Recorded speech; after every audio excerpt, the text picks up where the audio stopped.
Hello दोस्तों, आज हम आपके लिए बहुत ज़्यादा इम्पोर्टेंट टॉपिक लेकर आए हैं और उस टॉपिक का नाम है ज्योग्राफी टर्म्स। ये टॉपिक आपके लिए बहुत ज़्यादा इम्पोर्टेंट है और बहुत ज़्यादा बेनिफिशियल होने वाला है। तो चलिए शुरू करते हैं। सबसे पहले बात करते हैं माउंटेन यानी कि पर्वत की। देखिए, पर्वत एक पहाड़ी का बड़ा रूप है जिसकी ऊंचाई 1500 मीटर से ज़्यादा होती है। यानी वे ऊंचे स्थान जिनकी आकृति पिरामिड के रूप में या त्रिभुजाकार होती है व जिनकी चोटियाँ होती है पर्वत कहलाते हैं। अब पर्वत का फॉर्मेशन कैसे होता है?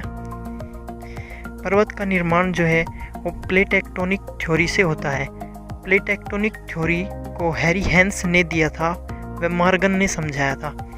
इस थ्योरी के अनुसार जब एक प्लेट दूसरी प्लेट से टकराती है तो उसका ऊपर का स्थल धीरे धीरे उठता चला जाता है, जिससे माउंटेन का फॉर्मेशन होता है। प्लेटों की गति जो है वो 3 तरह की होती है। पहली जो है वो है कन्वर्जेंट यानी कि अभिसरण, दूसरी है हमारी डाइवर्जेंट यानी कि अपसरण, और तीसरी गति जो होती है प्लेट की वो होती है ट्रांसवर्स यानी संरक्षित गति। ये तीनों गति इस तरह से होती है: महाद्वीपीय से महाद्वीपीय प्लेटों में, महाद्वीपीय से महासागरीय प्लेटों में और महासागरीय प्लेटों में। बात करते हैं पर्वतों के प्रकार की। तो पर्वत जो है 3 प्रकार के होते हैं और पहला है हमारा फोल्डिंग माउंटेन यानी मोड़दार पर्वत। मोड़दार पर्वत कैसे बनते हैं? ये प्लेट के अभिसरण यानी कि प्लेटों के कन्वर्जेंट से बनते हैं, यानी आप कह सकते हो ये प्लेटों के टकराने से बनते हैं।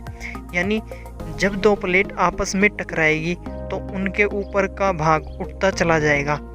यदि दोनों प्लेट महाद्वीपीय प्लेट है तो फोल्डिंग माउंटेन का निर्माण होगा जिस पर कोई ज्वालामुखी नहीं होगा। एग्जाम्पल हिमालय पर कोई भी ज्वालामुखी नहीं है और लगातार कन्वर्जेंट होने के कारण आज भी हिमालय की ऊंचाई लगातार बढ़ रही है। अब यदि एक प्लेट महाद्वीपीय है और दूसरी प्लेट महासागरीय है तो ये दोनों जब आपस में टकराएगी तो एक प्लेट की मोटाई ज़्यादा होगी और दूसरी प्लेट की मोटाई कम होगी।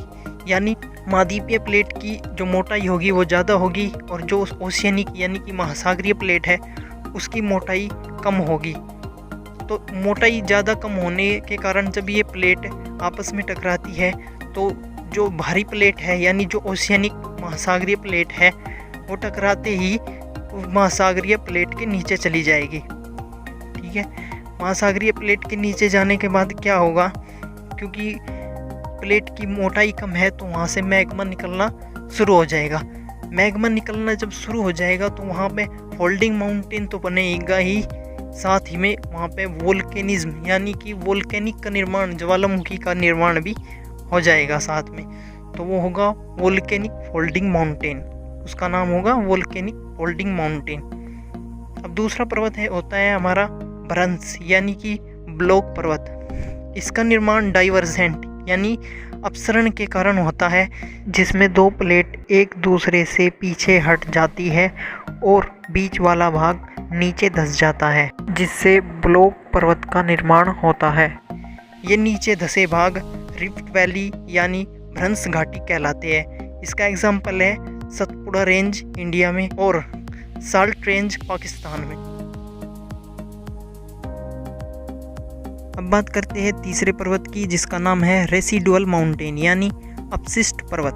देखिए, जलवायु और मौसमी प्रभाव के कारण पर्वत का इरोजन होता है, यानी कि पर्वत का अपरदन होता है, घिसता है पर्वत, तथा उसके जो कण हैं वो धीरे धीरे नीचे गिरने लगते हैं, यानी कि पर्वत घिसना शुरू हो जाएगा और इसी को हम अपशिष्ट यानी कि रेसिडुअल माउंटेन का नाम देंगे। आज जो फोल्डिंग माउंटेन है वो भी एक लंबे समय के बाद अपशिष्ट पर्वत में बदल जाएगा। जैसे कि अरावली पर्वत अभी अपशिष्ट पर्वत में आता है, यानी रेसिडुअल माउंटेन है। अरावली घिसा पीटा पर्वत है, बहुत पुराना पर्वत है।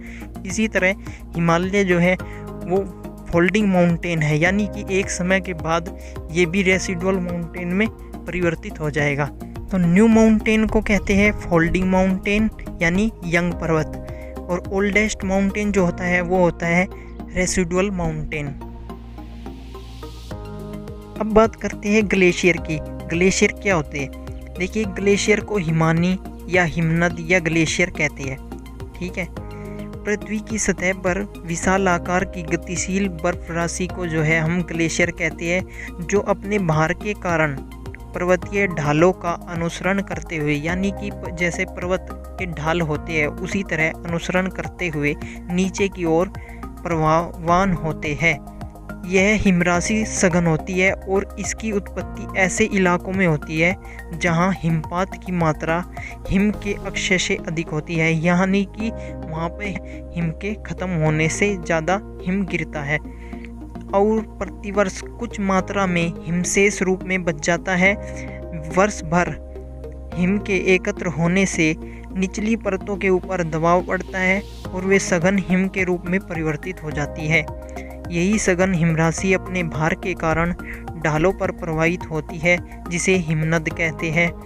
प्राय यह हिमखंड नीचे आकर पिघलता है और पिघलने पर जल देता है। अब बात करते हैं कि ये ग्लेशियर बनते कैसे हैं। तो जो ग्लेशियर या हिमनद है वो पृथ्वी के उन्हीं भागों में पाए जाते हैं जहां हिम पिघलने की मात्रा की अपेक्षा हिमप्रपात अधिक होता है। अब बात करते हैं आइसबर्ग यानी हिमशैल की। हिमशैल मीठे जल के ऐसे बड़े टुकड़े को कहते हैं जो किसी हिमानी यानी ग्लेशियर या हिम चट्टान से टूटकर खुले पानी में तैर रहा हो। उत्प्लावन बल के कारण किसी भी हिमशैल का लगभग 10वां हिस्सा ही समुद्री पानी के ऊपर नजर आता है, जबकि उसका बाकी 9 गुना बड़ा हिस्सा जल के नीचे होता है।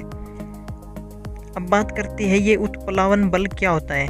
देखिए, किसी वस्तु को तरल में आंशिक या पूर्ण रूप से डुबाने पर तरल द्वारा वस्तु पर एक बल ऊपर की ओर लगाया जाता है। तरल द्वारा वस्तु पर लगाया गया यह बल ही उत्प्लावन बल या उत्प्रेक्षण बल कहलाता है। इसका एग्जाम्पल ले लेते हैं। जैसे आप किसी गुब्बारे को पानी में डुबाते हैं तो आप देखते हैं कि इसे पानी में डुबाने के लिए बहुत ज़्यादा बल लगाना पड़ता है।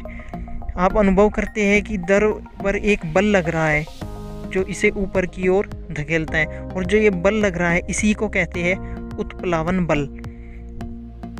एक और एग्जाम्पल से इसे समझ लेते हैं। जैसे लोहे का जहाज पानी में तैरता है और लोहे की कील जो है वो पानी में डूब जाती है, तो इसका कारण क्या है? इसका कारण है जहाज की विशेष बनावट।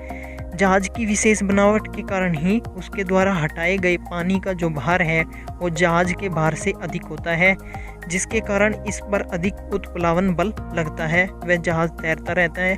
कील द्वारा हटाए गए जो द्रव है उसका जो द्रव का भार है वो कील के स्वयं के भार से कम होता है, इसलिए कील पानी में डूब जाती है। तो अब आप समझ गए होंगे कि उत्प्लावन बल क्या होता है। बात करते हैं हम फ्योर्ड की। तो फ्योर्ड क्या होता है? फ्योर्ड सागर से जुड़ी एक पतली खाड़ी होती है जिसके किनारों पर तीखी ढलानों वाली ऊंची चट्टानें या पहाड़ियाँ होती है। आमतौर पर इनका निर्माण हिमानियों यानी कि ग्लेशियर के द्वारा मार्ग काटने से होता है।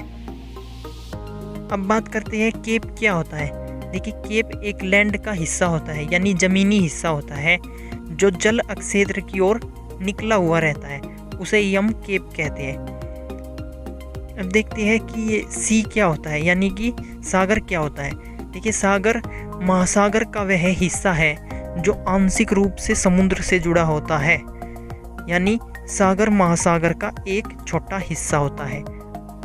नेक्स्ट है हमारा फॉरेस्ट यानी जंगल किसे कहते हैं। देखिए, भू क्षेत्र यानी जमीनी क्षेत्र जहाँ वृक्षों का घनत्व सामान्य से अधिक है उसे जंगल यानी कि वन कहते हैं।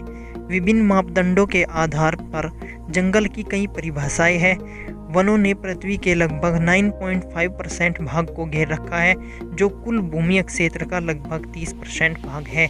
एक समय कभी वन कुल भूमि क्षेत्र के 50% भाग में फैले हुए थे। वन जीव जंतुओं के लिए आवास स्थल है और पृथ्वी के जल चक्र को नियंत्रित और प्रभावित करते हैं। अब बात करते हैं इम्पोर्टेंट टॉपिक जिसे वोल्केनो कहते हैं। तो देखिए, वोल्केनो की जो उत्पत्ति होती है वो भी प्लेट टेक्टोनिक थ्योरी के आधार पर होती है। तो इसे एक बार समझ लेते हैं ये वोल्केनो कैसे होता है। इसके लिए आपको प्लेट भी समझनी होगी और जो है प्लेट टेक्टोनिक थ्योरी भी समझनी होगी। तो चलिए शुरू करते हैं, थोड़ा बड़ा टॉपिक है। देखिए हम जिस पर रहते हैं वो हमारा स्थलमंडल हो गया यानी सरफेस हो गया। उसके अगर आप 100 किलोमीटर नीचे जाते हो तो वो जो सरफेस से लगाकर 100 किलोमीटर नीचे तक का हिस्सा होता है उसे कहते हैं हम लिथोस्फीयर यानी कि स्थलमंडल। स्थलमंडल के नीचे होती है आपकी प्लेट, यानी कि हम जिस सरफेस पर हम रह रहे हैं उसके 100 किलोमीटर नीचे जाकर होती है प्लेट। और प्लेट जो है 7 प्लेट है, ठीक है, मेजर प्लेट 7 है। प्लेटों के नाम जो है वो महाद्वीप, जितने भी महाद्वीप है उन्हीं के नाम पर रखे गए हैं, ठीक है। तो अब ये जो लिथोस्फीयर यानी जो हमारा स्थलमंडल है 100 किलोमीटर का भाग है उससे नीचे प्लेट होती है। और प्लेट के नीचे 100 किलोमीटर से नीचे जो है वो 400 किलोमीटर तक दुर्बलता मंडल यानी कि एस्थेनोस्फीयर होता है। अब एस्थेनोस्फीयर यानी दुर्बलता मंडल में रेडियो एक्टिव पदार्थ पाए जाते हैं। रेडियो एक्टिव पदार्थ कौन से होते हैं? जैसे यूरेनियम हुआ, थोरियम हुआ। ये रेडियो एक्टिव पदार्थ क्या करते हैं? एनर्जी रिलीज करते हैं। वे यहाँ हमें पता है कि जब एनर्जी रिलीज करते हैं और सिस्टम बंद है, नीचे से खुला नहीं है ना, तो सिस्टम नीचे से बंद है तो लगातार उसमें से एनर्जी जनरेट हो रही है। तो जब लगातार एनर्जी जनरेट होगी तो यहाँ का टेम्परेचर बहुत ज़्यादा होगा। बहुत ज़्यादा टेम्परेचर होता है यहाँ का, 1900 डिग्री सेल्सियस तक हो जाता है यहाँ का टेम्परेचर। और यहाँ जितने भी मेटल्स, मिनरल्स, धातुएं होती है नीचे पृथ्वी के, वे पिघल जाती है और सब पिघल कर क्या बनाती है? मैग्मा, जिसे हम मैग्मा कहते हैं। तो मैग्मा क्या होता है? धातुओं का पिघला रूप होता है। देखो जब सिस्टम बंद होता है तो टेम्परेचर बढ़ता है। जब सिस्टम कोई भी बंद होता है तो टेम्परेचर बढ़ता है, और टेम्परेचर बढ़ता है तो प्रेशर भी बढ़ता है, ठीक है। जैसे मान लो अपने कुकर ही है, कुकर बंद रहता है तो अंदर से उसका जब टेम्परेचर हम बढ़ाते हैं तो उसमें साथ साथ टेम्परेचर के साथ साथ प्रेशर भी बढ़ता है, जिसके कारण आपको पता होगा सीटी आती है। तो प्रेशर के कारण ही वो सीटी आती है। अब जो प्रेशर है वो इतना ज़्यादा हाई रहता है कि जो सरफेस पे जितना भी प्रेशर है जो है उससे ज़्यादा नीचे से प्रेशर होता है। इसी कारण जो हमारा सरफेस है वो एस्थेनोस्फीयर में नहीं गिरता, नीचे नहीं गिरता, ठीक है। यही कारण है कि जो नीचे का जो प्रेशर है वो ऊपर के प्रेशर से ज़्यादा है। तो प्लेट जो होती है वो प्लेट क्या होती है? Joint part of lithosphere and asthenosphere, यानी कि एस्थेनोस्फीयर और लिथोस्फीयर के बीच में जो भाग होता है उसे हम प्लेट कहते हैं। एक बात और याद रखिएगा कि जब सिस्टम खुला हुआ होता है तो प्रेशर और टेम्परेचर में इन्वर्स रिलेशन होता है, यानी P अनुक्रमानुपाती 1/T, यानी कि अगर टेम्परेचर बढ़ेगा तो प्रेशर घटेगा। इसमें अगर सिस्टम खुला होता है तो उल्टा होता है, सिस्टम बंद होता है तो दोनों बढ़ते हैं, टेम्परेचर के साथ भी प्रेशर बढ़ता है, ठीक है। आपको प्लेट भी पता चल गया, आपको इस एस्थेनोस्फीयर पता चल गया, इसके साथ आपको लिथोस्फीयर पता चल गया। अब प्लेट के नाम पता चल गया आपको, जैसे अफ्रीका महाद्वीप होगा तो अफ्रीकन प्लेट कहेंगे उसे, ऑस्ट्रेलिया होगा ऑस्ट्रेलियन प्लेट कहेंगे। अब बात करते हैं ये मैग्मा मूवमेंट कैसे करता है। तो देखिए मैग्मा के अंदर कन्वेक्शनल करंट बनती है, यानी कि संवहनीय धारा बनती है, जिसके कारण मैग्मा गति करता है। इस कारण प्लेट भी गति करती है, और प्लेट जब आगे की तरफ गति करती है तो दूसरी प्लेट से टकराती है, जिससे स्थल का भाग ऊपर उठ जाता है और उसे हम माउंटेन कह देते हैं। उसके साथ ही जो ज्वालामुखी है वो भी बनते हैं। प्लेटों के टकराने से ही ज्वालामुखी बनते हैं। अगर एक ओशियनिक प्लेट और एक जो कॉन्टिनेंटल प्लेट है, यानी एक महासागरीय प्लेट है और एक महाद्वीपीय प्लेट है, अगर वे आपस में टकराती है